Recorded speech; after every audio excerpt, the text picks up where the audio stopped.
Hello friends, कैसे हैं सभी। उम्मीद करती हूँ कि आप सब बहुत अच्छे होंगे। तो उसी अच्छे के साथ शुरू करते हैं आज के वीडियो। ऋग्वेद संहितायां सर्ग विचार।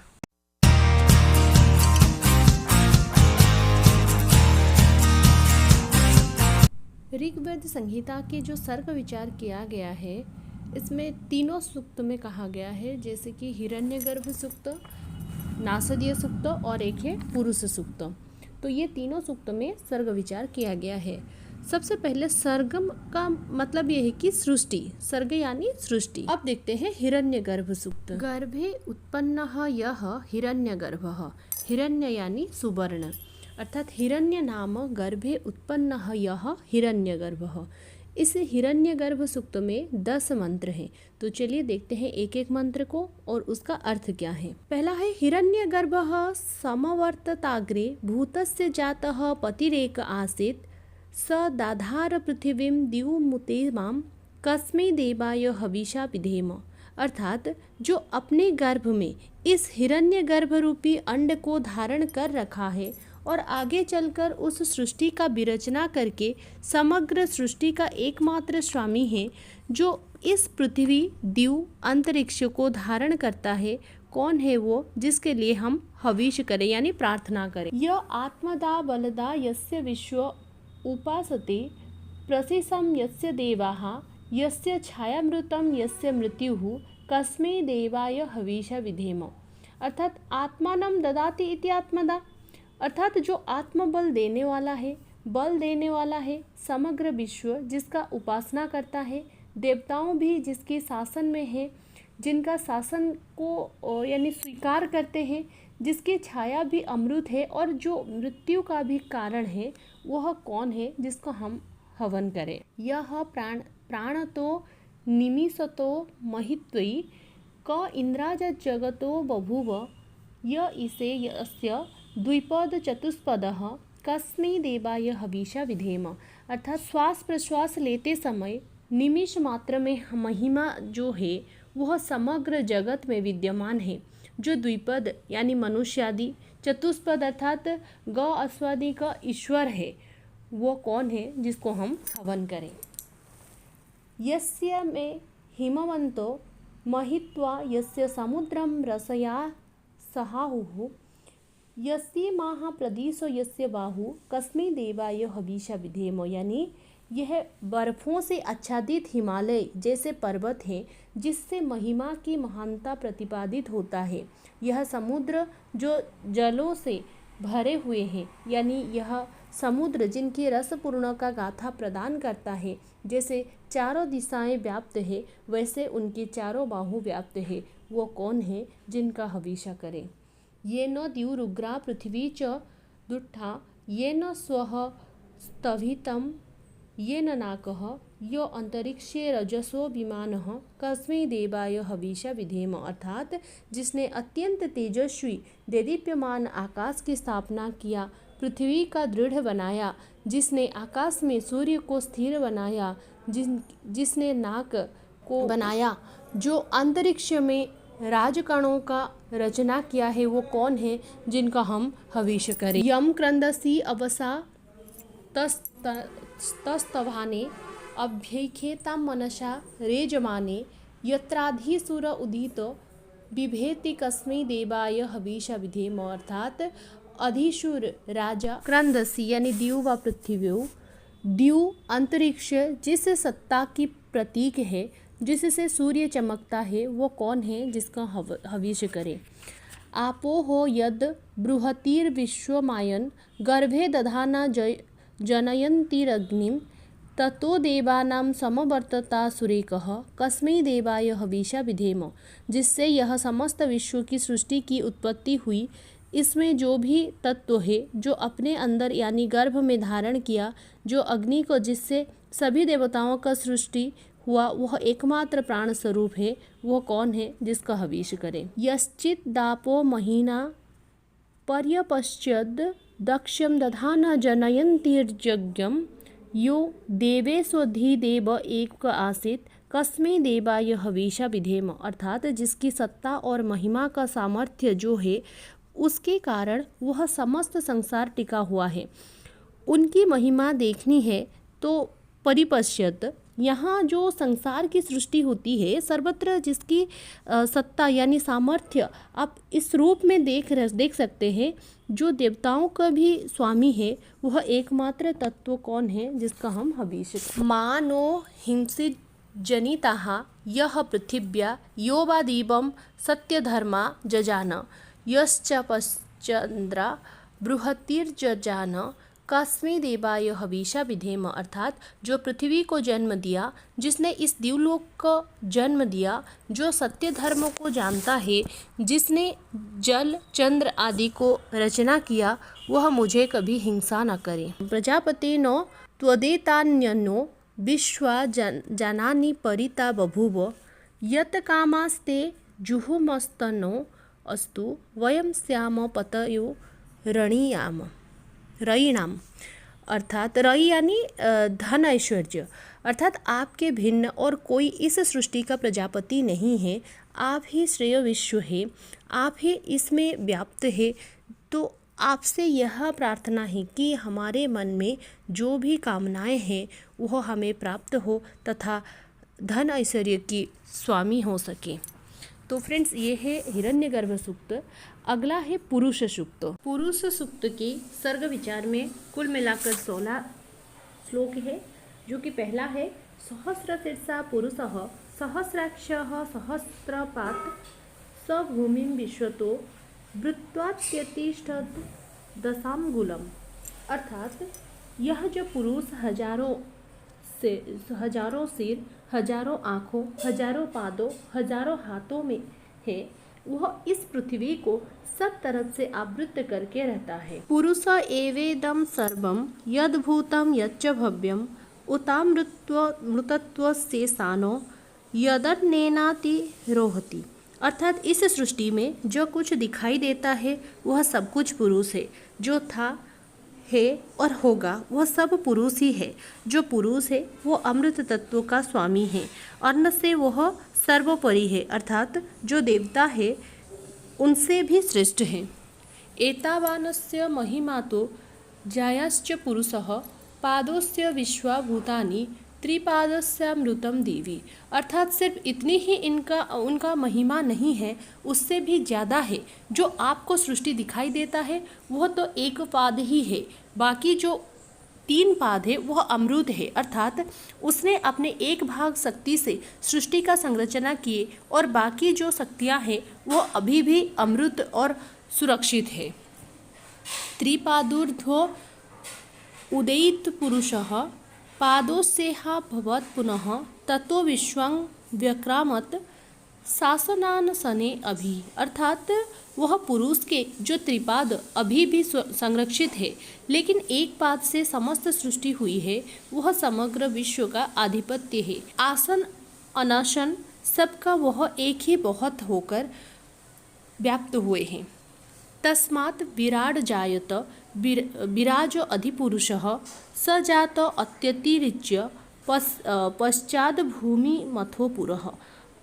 उस पुरुष से विराट का जन्म हुआ, उससे अधिपुरुष का जन्म हुआ है, उसके बाद भूमि फिर पुरः यानी शरीर का संरचना हुई। यत् पुरुषेण हविषा देवा यज्ञमतन्वत वसंतो अस्य आसीदाज्यम ग्रीष्म इद्मः शरद्भविः। अर्थात देवताओं के स्वरूप में इस पुरुष को लेकर के एक याज्ञ का विधान हुआ। बसंत इसका आज्यम यानी घी, ग्रीष्म इद्म यानी समीधा, शरद हविहि का काम करता है। इस प्रकार 3 ऋतुओं का प्रारंभ हुआ। तम यज्ञम बहिर्षि प्रोक्ष पुरुषम जातम अग्रतः तेन देवा अयजंत साध्या ऋषयोश्चये।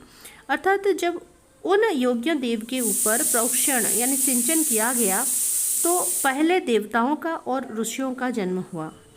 तस्माद् यज्ञात् सर्वभूतः संवृतं पृषदाज्यं पशुंताश्चक्रे वायव्यानारण्यान् ग्राम्याश्च ये। अर्थात इस यज्ञ से जब सारे आहुतियाँ दे दी गई, उसको बाद जो इसका सारस्वत प्राप्त हुआ, उससे पशुओं, वायु में विचरण करने वाले, अरण्य में रहने वाले और गाँव में रहने वालों की सृष्टि हुई। तस्मात् अज्ञात सर्वभूत रुचः सामान्य जज्ञिरे छंदांसि जज्ञिरे तस्माद्यजु तस्मात् अजायत, अर्थात उसी यज्ञ से रुचाएं यानी मंत्र समंत्र छंद यजुः का जन्म हुआ है।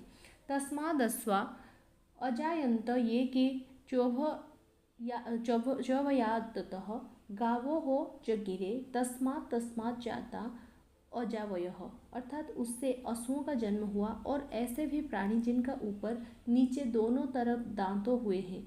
गाय का जन्म हुआ है और बकरियां भेड़ का जन्म हुआ है। यत् पुरुषं व्यदधुः कतिधा व्यकल्पयन् मुखम किमस्य कौ बाहु का उरुपादा उच्यते। जिस पुरुष के बात कर रहे हैं उसका कितना विभाग था और उनका मुख क्या है, बाहु कौन है, उरु क्या है, पाद क्या है।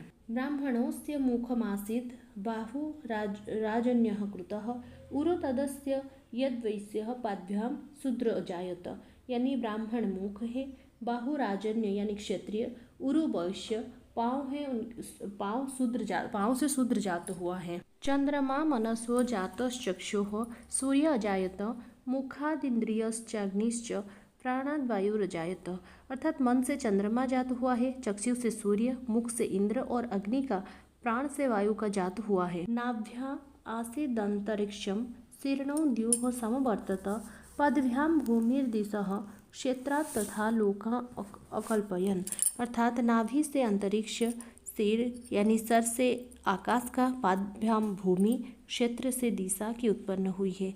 इस प्रकार संसार का कल्याण किया गया है। सप्तस्यासन परिधय स्त्री सप्त समीतः कृताः देवा यज्ञं तन्वाना अवध्रान पुरुषम स्वसुम। इसकी 7 परिधियाँ हैं, 73 समाधि है। वह 21 तत्वों का समझने के बाद वह जो पुरुष है उसको प्राप्त कर सकते हैं। जैसे किसी यज्ञ में किसी पशु को बांधा जाता है, वैसे जब यह सारे तत्वों को हम समझ सकते हैं तब पुरुष के ज्ञान को प्राप्त कर सकते हैं। यज्ञेन यज्ञमजयन्त देवा तानि धर्माणि पुरुष प्रथमान्यासन तेह नाकम महिमानः सचन्त यत्र पूर्वे साध्याः सन्ति देवाः, अर्थात देवताओं ने जिस प्रकार से यज्ञादि विधि विधान आचरण करके जो हमारे लिए धर्म स्थापन कर गए वही हमारे लिए योग्य है, हमें उसे अनुसरण करना चाहिए। आगे देखते हैं नासदीय सूक्त में क्या कहा गया है। तो फ्रेंड्स, ये वीडियो अगर आप लोगों के लिए थोड़ा सा भी हेल्पफुल हो रहा होगा ना, तो वीडियो को लाइक और शेयर करना ना भूलिएगा, और वीडियो कैसा लगा कमेंट बॉक्स में लिख के बताना। हाँ, सब्सक्राइब करना भी ना भूलिएगा। चलिए देखते हैं नासदीय सूक्त में पहला श्लोक क्या कहा। नासदासीन्न सदासितदानीं नासितज्र न व्याम परयत किमा बरिवह कुह कस्य शर्म नाभ किमासित गहनम कबीरम, अर्थात उस समय ना तो असत था ना ही सत था, कोई रज तत्व नहीं था ना ही व्योम था। सर्वत्र आज जो कुछ दिखाई देता है वह क्या था, कैसा था, वह बड़ा गंभीर तत्व है।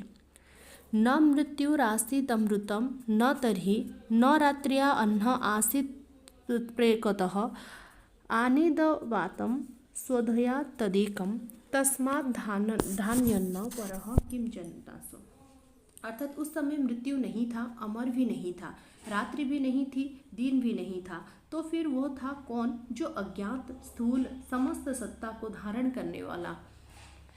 तम आसीत् तमसा गुट्ठमग्रे प्रकीर्तं सलिलं सर्वमादिदं तुच्छयेनाभपीतं यदासीत् तपसस्तन्महीनात् जायते एकतम।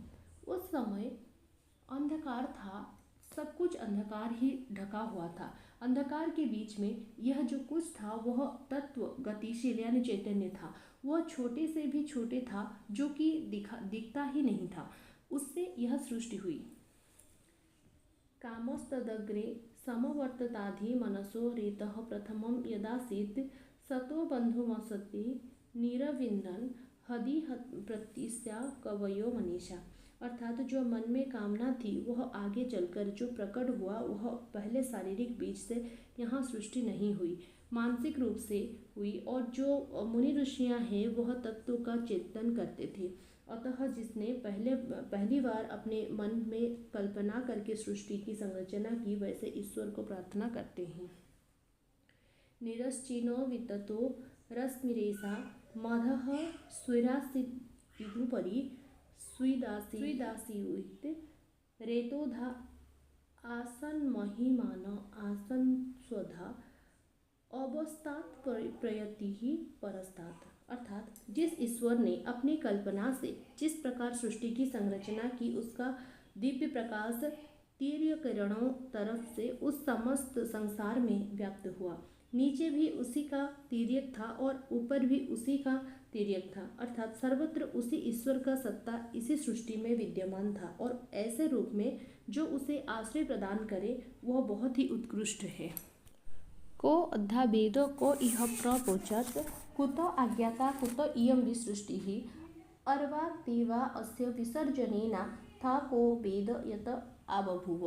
अर्थात कौन है जो इसकी जानता है, कौन है जो इसका वर्णन करेगा, कहाँ से इस सृष्टि हुई है, क्योंकि जो भी है वह इस सृष्टि के द्वारा उत्पन्न हुआ है, तो वो कहाँ से जागने की उसका मूल सृष्टि कहाँ है। इयं विसृष्टिर्यत आबभूव यदि वा दधे यदि वा न य अस्माद्यक्षः परमे व्यमंस्यत अंग वेद यदि वा न वेद। अर्थात जिसने इस समस्त सृष्टि की संरचना की है वह इसको धारण करता है या नहीं करता है, जो इसका वास्तविक अध्यक्ष यानी परमात्मा है, आप उसको जानते हैं या नहीं, परंतु वो तो जानते हैं। तो फ्रेंड्स, ये है तीनों सूक्त, जो कि तीनों सूक्त में सर्ग विचार अलग अलग से किया गया है। अब देखते हैं तीनों सूक्त में जैसे कि किसमें क्या कितने मंत्र है, कौन देवता है, कौन सा छंद है, ये सब देखते हैं। तो देखिए, मंडल जो देखा जाए तो नासदीय सूक्त में 10 है, हिरण्यगर्भ सूक्त में 10 और पुरुष सूक्त में भी 10 है। सूक्त जो है वो नासदीय सूक्त में 129 है, नासदीय सूक्त में, और हिरण्यगर्भ में है 121, पुरुष सूक्त में है 90। मंत्र दिखा जाए तो नासदीय में है 7, हिरण्यगर्भ में 10 और पुरुष सूक्त में है 16। देवता की बात करें तो नासदीय सूक्त की देवता है परमात्मा, हिरण्यगर्भ में है प्रजापति और पुरुष सूक्त में है पुरुष, यानी जिसे विराट भी कहा जाता है। और बात करें अगर ऋषि की तो नासदीय सूक्त की ऋषि है प्रजापति, हिरण्यगर्भ की है ब्रह्मा यानी हिरण्यगर्भ भी कहते हैं जिनको, और पुरुष सूक्त में है नारायण। छंद की अगर बात करें तो नासदीय सूक्त और हिरण्यगर्भ सूक्त में दोनों में ही त्रिष्टुप छंद है। पुरुष सूक्त में त्रिष्टुप के साथ साथ अनुष्टुप भी है। 16 श्लोक में से 15 है अनुष्टुप छंद की और 1 है त्रिष्टुप। ये था ऋग्वेद संहिता की सर्ग विचार। आई होप कि ये आप लोगों के लिए काम का होगा, क्योंकि परीक्षा के दृष्टिकोण से ये थोड़ा इम्पोर्टेंट भी है। तो चलिए अगले वीडियो में फिर से मिलते हैं। जय तु संस्कृतम जय तु भारतम। धन्यवाद।